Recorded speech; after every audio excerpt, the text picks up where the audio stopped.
Welcome, everyone. Polemic Pool number 16, ladies and gentlemen, an esteemed guest.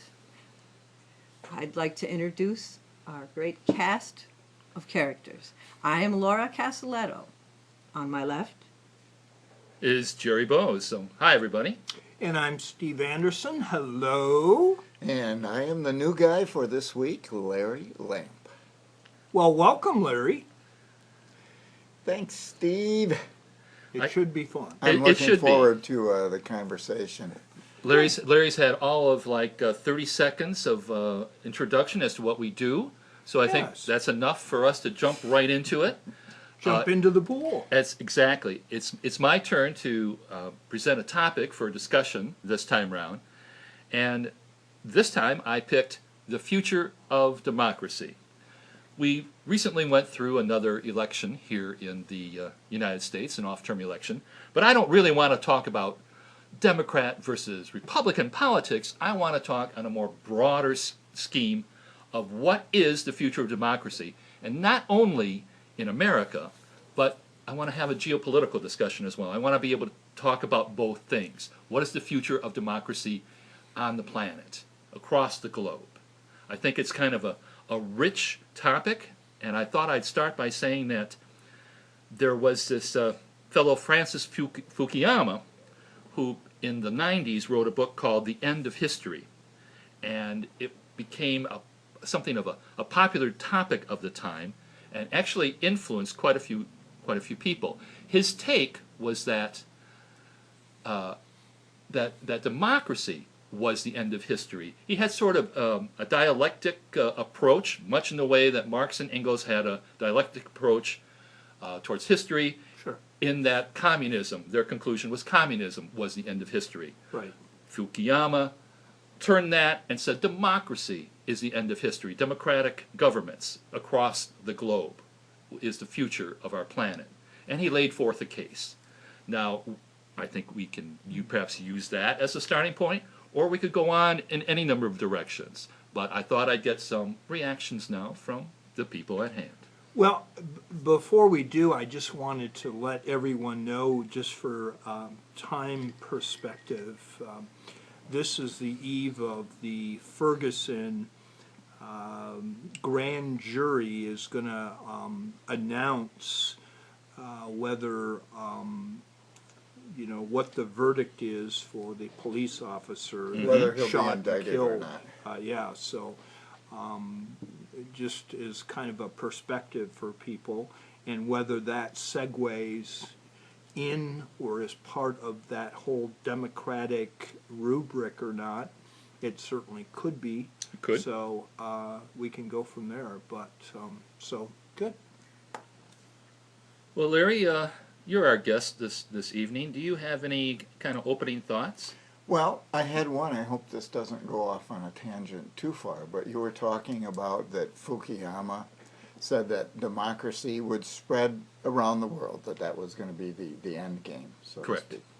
It's funny, once you told me the topic earlier this week, I was kind of checking out some things that have to do with that, and I saw a really interesting comment from someone that I think they were from the Middle East, and they were saying, you Americans especially have this thing for democracy that's unwarranted, and that democracy was not the be-all and end-all for several nations around the world. It was not the thing that everyone should be striving for.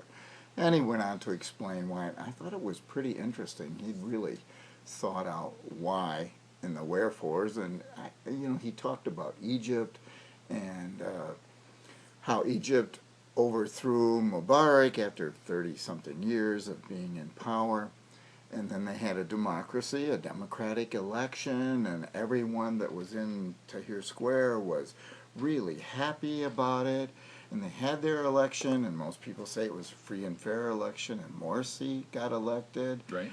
And like almost immediately, the same people that were in the square said, wait a minute, we don't like this at all. This election failed us. Back to the square, throw this guy out, and all of a sudden the freedom and democracy demonstrators were like very happy that the army had taken over. I thought that was pretty unusual and unexpected. Well, you know, that is a good point you make, Larry. I think that different geographical areas and the way cultures are designed not only requires perhaps a different religion in that region of the world, but also a different kind of government. In some areas of the world, perhaps democracy works better than in others. And so for us to, tout the beauty of democracy, which I think for the most part we've benefited from, may not work in other parts of the world. There are tribalism issues, there are disparity issues, and so I think you have to be real careful to overgeneralize. One last thing, and then I'll shut up. It's Fukuyama. Fukuyama. You know, anytime someone makes a broad statement that anything is going to be the end all be all, I really question the veracity and the thoughtfulness of someone that would make such a flippant remark. But be that as it may. Laura? Thanks, Steve, for your opinions. I look at this problem from the point of view of human nature more than anything else. And most people just get wrenched out of shape emotionally over the politics, or they just think they're looking for patterns and that they'll repeat themselves, and I don't. Because I think we're just humans. We try to game every system. Democracy, as I see it, has been gamed, and once you game it, you know how to game it, everybody games it. So I don't think it's the end of history whatsoever. And in fact, look at what's happening today. Perhaps there will be a decision that police were innocent in the killing of a young man. And if so, I think a powder keg will explode. I think this is a big one. Really? Yeah. They may say that he's somewhat guilty and there'll be no problem. Things will move on. But periodically we have court cases like this in all over the world and through history, and they shake things up. And Well, our police are getting very brutal, very overbearing. The Big Brother is looming large. The power is very out of whack, and individuals don't have freedom. And I think that's sort of a set piece we can all kind of say, the whole thing. That's where we are right now. It's intense. It's having ramifications on the environment, the food supply, the population, other governments, war. Damn. Well, yeah, there's a lot of challenges to democracy, and we tend to think of the challenge at the moment as being the most critical. Sure, of course. But it tends to be passing. Sure. Not to make light of it. No, the of course racial not. issues are very important, and we could spend a whole program on that easily. But it is only one of many challenges, and Laura spoke of several, and there's tons more. Which is why I see that this might be that one thing that knocks all the dominoes down. Not in and of itself, but in Boy. combination with a lot of other ones. It could be waves of violence going right across the country. That's a pretty bombastic statement. That is. It's polemic pool here, gentlemen. Well, yeah, but a little reason along the way doesn't hurt any. Well, here I thought I'd bring out a point. It may just alert people, and then they may work harder on problems that we have. It may be a positive.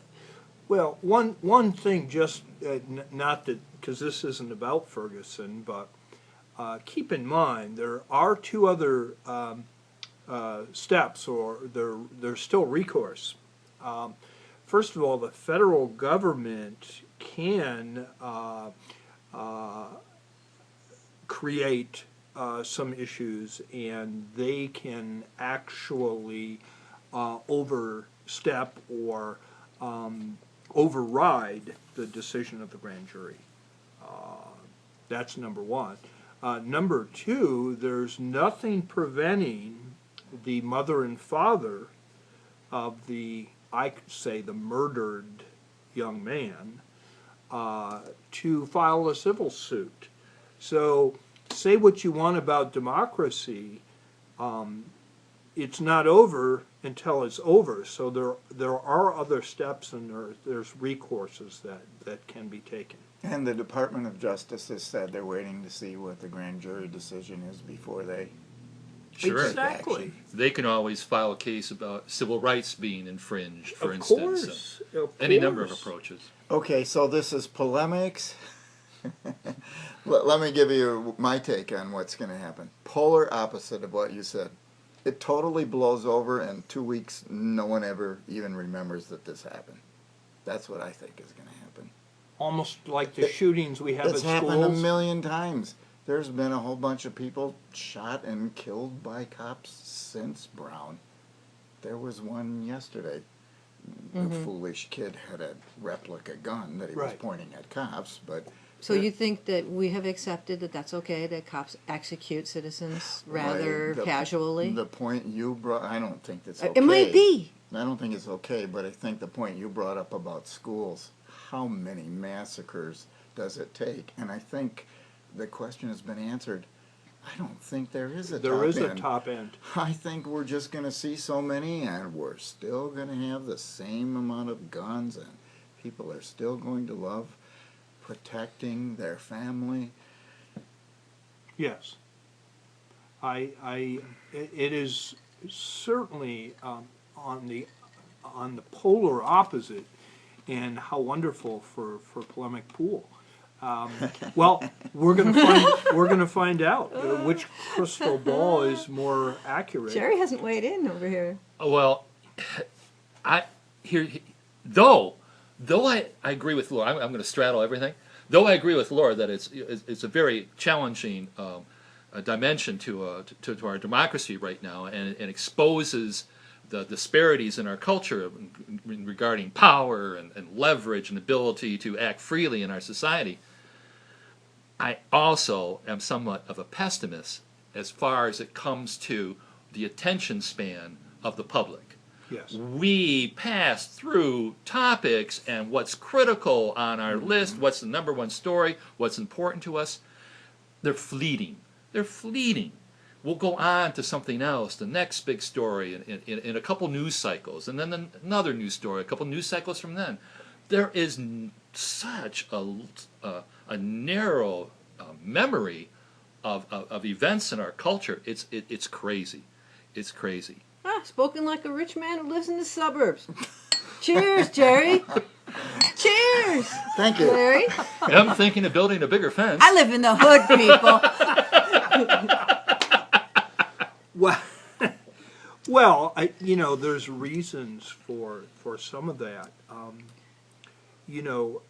The American worker today is working, from the statistics I looked at, more than most workers of most advanced industrialized countries. There's only so many hours in the day once you get home from work. And I think perhaps sports, like our subject the last time we got together, and other things, kind of keep us, kind of calm, where everything around us is kind of getting all whacked. Quick summary of all of your points. Our culture is shabby, dysfunctional. Agreed? Well, it's got a lot of frayed ends.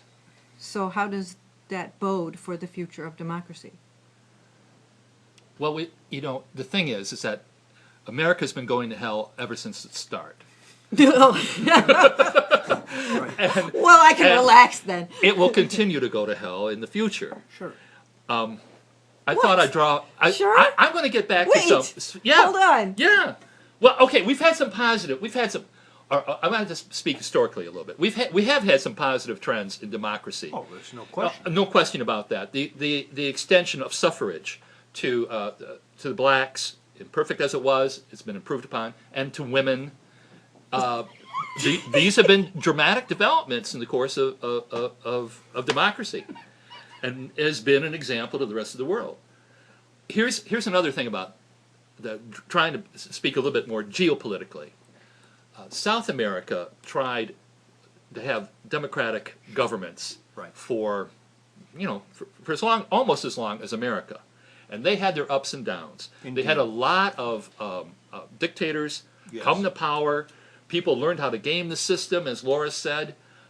Oligarchs, people who had a lot of money, found ways to influence the government and basically seize control, course. sometimes completely outright through dictators.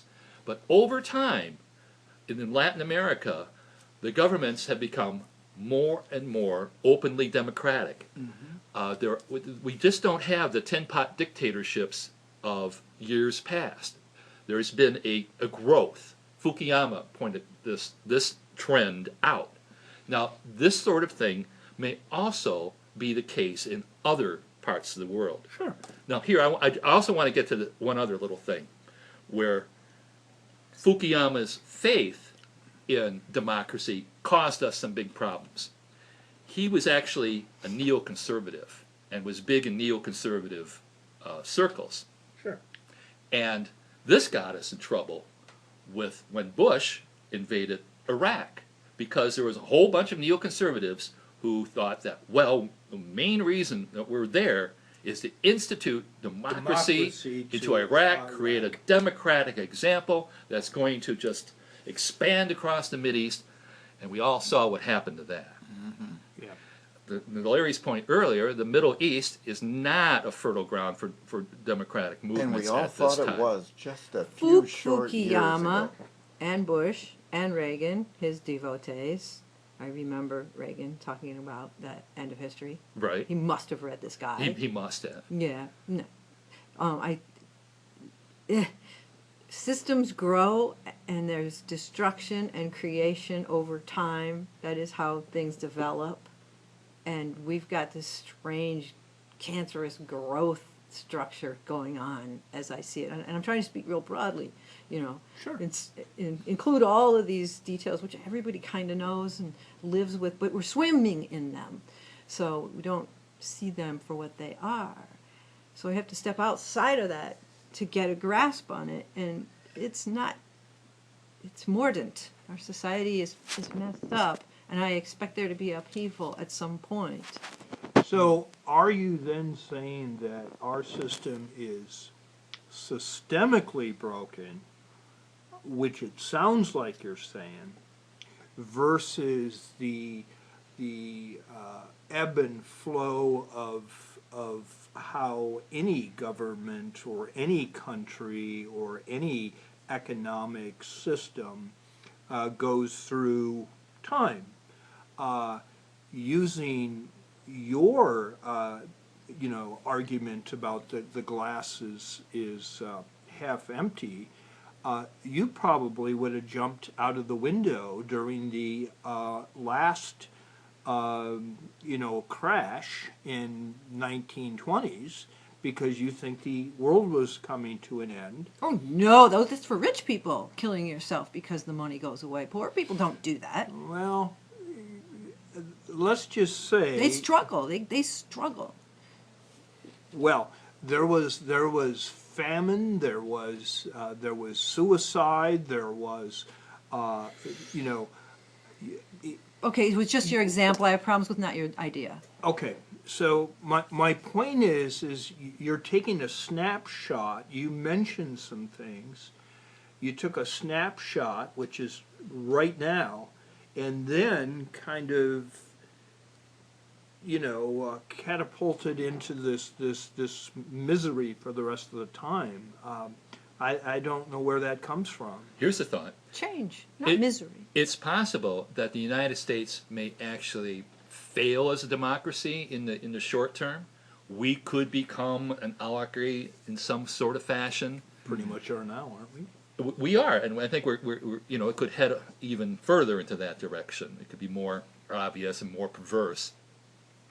But yet that doesn't mean that democracy is off the table globally, and it could survive elsewhere and could come back again resurgent in the United States. It could be a horrible bubble. Laura could prove to be right, and you know, violence could emerge, and then dictatorship could emerge on top of that. To settle that violence, and authoritarian rule could be firmly established in the United States, but that doesn't necessarily mean it's the end of the democratic movement. No, of course not.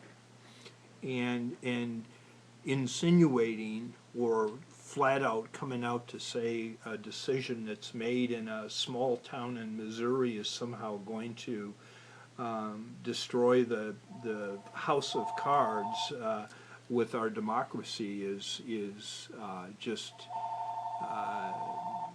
you know, that's just not. I mean, I would like to think that our system is, although fragile, in 2008, we certainly found out the fragility of the economic and banking system and how that affected you know, the Wall Street and real estate, and people lost their 401k money that they had into their, you know, into their jobs and stuff. So I don't want to minimize the, you know, some of the problems we've had, but therefore what? I mean, that you're going to get that. You're going to get that fluctuation. Nighty And so- night, sleep tight, dream on. Larry, what are you? Are you optimist or pessimist?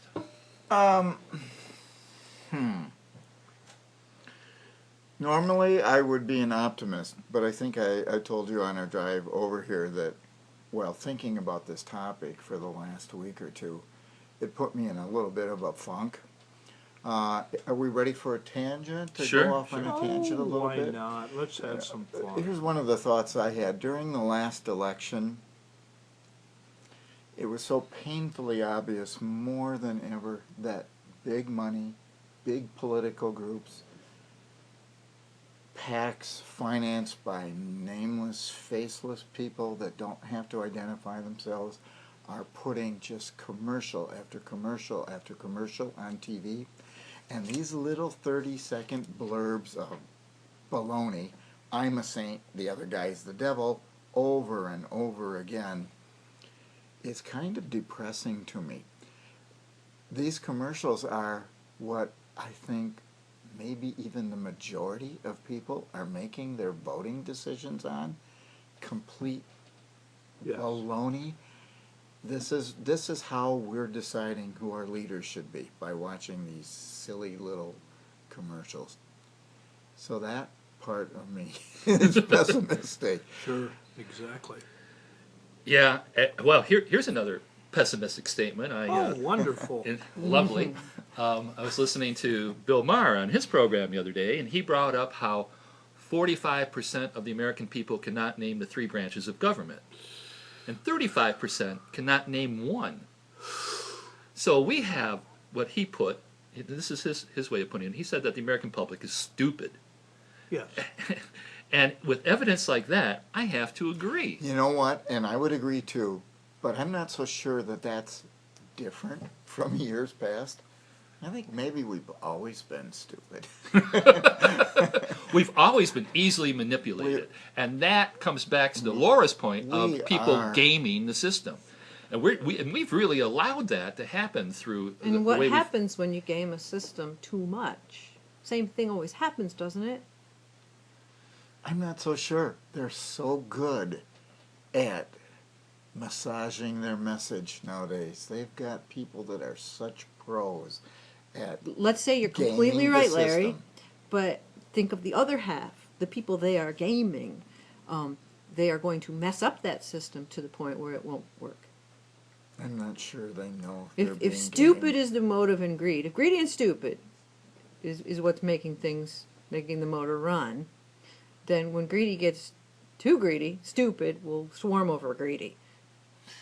I think that might have been true in the past throughout all of history.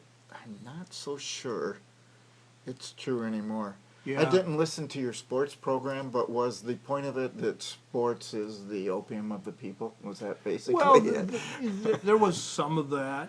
Because it it was is. all more It is. preoccupation And I like with sports, it. but yeah, it's definitely the opium of the people. yeah. Oh, you snobs. Y'all are snobs.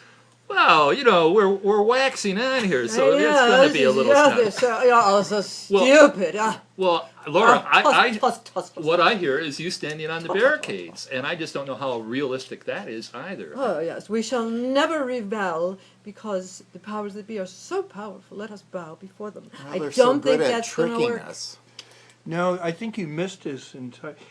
I guess it's that story about, you know, you take the frog and you put him in a pan, you know, Yeah, yeah. and he Pan of doesn't water. realize that the temperature of that water is getting warmer and warmer because it's so gradual, and by the time the water starts boiling, he's done. Okay, the frog, let's put the frog in a pond, put him in reality. Okay. He's in a pond. He has some eggs. Those eggs hatch. The water's getting warmer. They're going to adapt or evolve. They're going to change. They're going to react differently than that frog. You guys are that frog. And you're not the spawn that came in the warm water and has to contend with a different situation. Those young people that are today out now are not you three. And they don't think like you. And they're not going to react like you. And they're not stupid.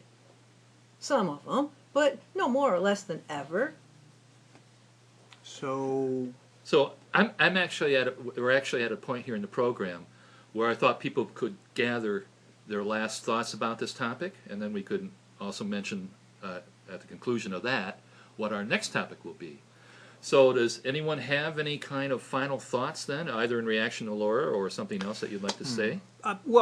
yeah, I guess I'll finish by saying that, you know, democracy, theocracy, monarchy, I mean, you can list all of the different forms of government du jour. And, you know, there's going to be, from time to time, there's going to be changes, and I'm not sure that us Joe Blows have really, even though we have big stake in what happens, we have no control over it. So you might as well just watch football on TV. Yikes. Yes. Now I'm more depressed. How about you, Larry? Well, I said earlier I was pessimistic about some things. I'll say that I hope that things get better. We should work for things to get better. There are people working to make us think things are better that aren't necessarily better. Right. Which is why we didn't want to talk about politics tonight. Yeah. We wanted to we look managed at the to avoid it future a little of bit. democracy, Uh-huh. right? But it's going to be okay. And I think that the most authentic and effective thing you can possibly do is to be your best self and to be happy, because we actually live in paradise right now. Not everyone everywhere, but my gosh, we've got wonderful options, like tons of options, and we can communicate, and we are blessed. We can eat anything we want. We can wear whatever we want. We can watch whatever we want. We have the potential of technology ahead of us as a hope for everyone. I've been coming off negative, and I've slanted the whole conversation negative, but ultimately I am extremely positive. But I do see huge change on the horizon in this country, because democracy is not going to hold the way it is now. And I'm not scared of it. And I don't want you guys to be scared. I don't want anybody to really be scared who doesn't have a realistic thing looming before them. Don't be scared. No. Walk through your life in love and happiness and enjoy. We've got so much stuff. We can change this system just by doing that, all of us. And the trick, Larry, is we have to figure out what's worth doing. And I don't think we can. That's our huge problem. We can't see very well. We're swimming in this water, and it's completely fogged with brand new game pieces. Like, I've never been here before, right? This is a whole new game. What the heck's going on? When you walked in this building, Larry, what happened? With your phone and your technology. Yeah, it immediately hooked up to the internet. Your phone did stuff all by itself to connect you with everyone else. Whoa! We don't know how to deal with stuff like that. But we have the opportunity to do so, and we need to do it right and well. And if we don't, there's hard choices behind us. How do you best handle them? By being brave and Until full of love the and courage. Ferguson, when the grand jury comes out on it, then of course everything crashes. Well, Go ahead. I've been all over the road myself tonight, and I've brought up a number of pessimistic things too. You know, how America could fail, for instance, but it doesn't necessarily mean the end of democracy. Let's hope you're not right about that one. I really do hope I'm not right about that, because there are fixes to our democracy. There are a number of things that can be done to take money out of politics, to have equal access to the media, etc. There are possible reforms to our democracy that are out there, and I hope that new leadership comes from young folks and not we like just farts elected like a me. big slate of Republicans to Well, help you. But that also has a way of a countervailing force Yes. Yeah. Yes. of making Yes. new people rise to the occasion. Next president, Democrat. That it could very well be the I case. predict that. Ferguson is not going to make the country fall tomorrow, okay, Steve? I didn't say that. But yeah, next president. I'll predict that right now. All right. Well, I've had fun with this. What with the democratic mess that we've been going through, it's been on my mind, and thanks for helping me throw out some ideas about it. Absolutely. And now, Laura, I think you've got the next topic. So, what are you springing on us the next time? Oh, man. I feel like we didn't go. There were so many interesting places to go with this one. Uh huh. Maybe I should extend it. Phase 2. Yeah, and put Volume another 2. angle on the future of democracy, because it's a many-faceted thing, and we started looking at one that's very compelling, but there are more, and it is really important. I mean, the survival of mankind on this planet is very important. So, what angle do you I'm would you like doing to? this on the fly, Okay. okay? Because I wanted to talk about health more. I want to do something with the body and the future of the human body. That Do you seems want to like a- help that me with seems that like a di- topic that at all? seems Do you like a want to different contribute topic. to it? It does. You mean from, are you Looking at the talking about- future still, Okay. and we were talking democracy. What part of that did you feel left out? Because I want to know. Because I feel like I pulled it off kind of one way. No, No. not at all. No, I thought it was fine, and maybe we go on to volume 2, and you take it from there, and maybe the health issue or the food supply or whatever you. Could we talk about pressures on Democracy, democracy? and the human race. on democracy and stability? Yeah. Pressures on democracy, which would include health, which include food supply, as well as other issues. Yeah, How's that need that? to be put into the future of democracy. It Pressure. sounds good to me. Yeah, Sounds good. yeah. Great. Okay. Sounds good. Sounds like All exactly- right, Larry, we appreciate you, Thank you. It joining was us, fun. and let's. Salud! Okay. All right. Take Buona care. See you next fortuna, time. fortuna. See you next time. Polemic Pool.